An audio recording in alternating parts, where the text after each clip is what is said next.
The mayor of Columbus and city council members have appointed an interim chief of police. MSU wide receiver De'Rania Wilson was carted off the field Saturday due to a possible neck injury. Finding Dory is making headlines with the release of an official trailer almost 13 years after its predecessor, Finding Nemo.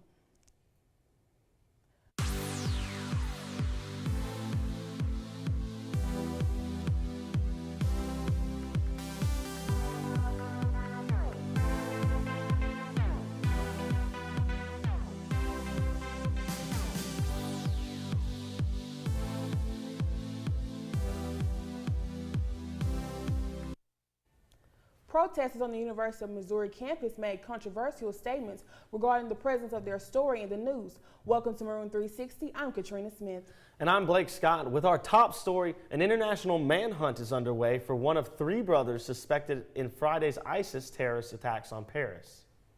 Belgian and French officials are searching for Belgian-born French national Salah Abdeslam, who authorities believe to be in connection with the attacks that hit 6 different sites around the city of Paris, claiming at least 129 lives and wounding over 350 more.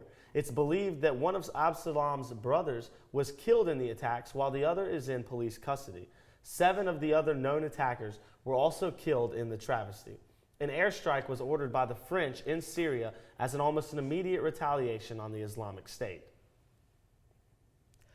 After the people of Paris suffered a devastating blow over the weekend, activists from Mizzou spoke out about the tragedy. Black Lives Matter and Mizzou advocates responded to last Friday's incident by claiming it took the spotlight off them.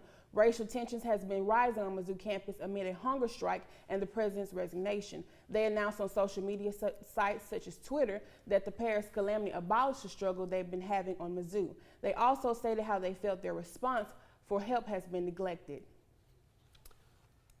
An 8-year-old whose name has not been released was charged with murder in Birmingham, Alabama. Prosecutors say that the young boy vigorously beat 1-year-old Kelsey Lewis to death. Authorities stated that the young boy became frustrated with Lewis's crying, resulting in the horrific incident.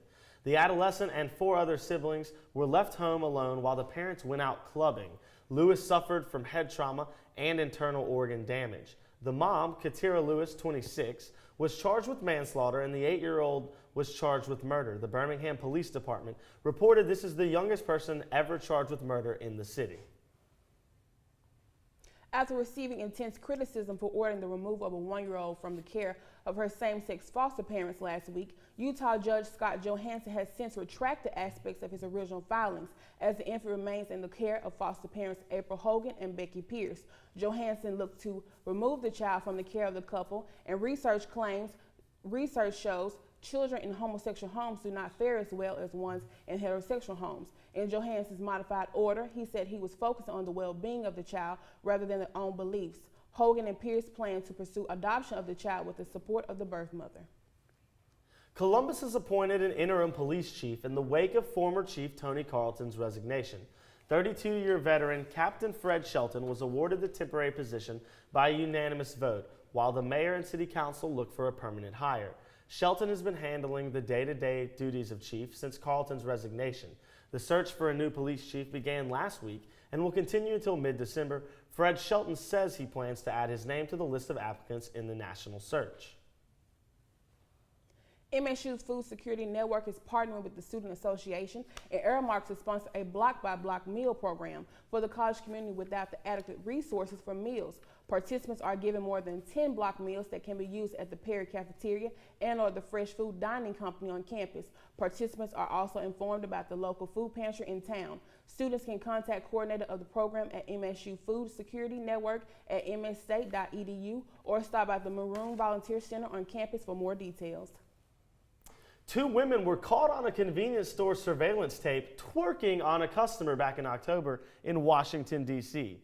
Last week, one of the women, 22-year-old Ayana Marie Knight, was arrested and charged with 3rd-degree sexual abuse, D.C. police said. The victim was also groped during the act and told employees to call the police. However, employees did not respond to the customer's call and just sat idly by. The other woman, who has yet to be found, will also be charged the same as her accomplice.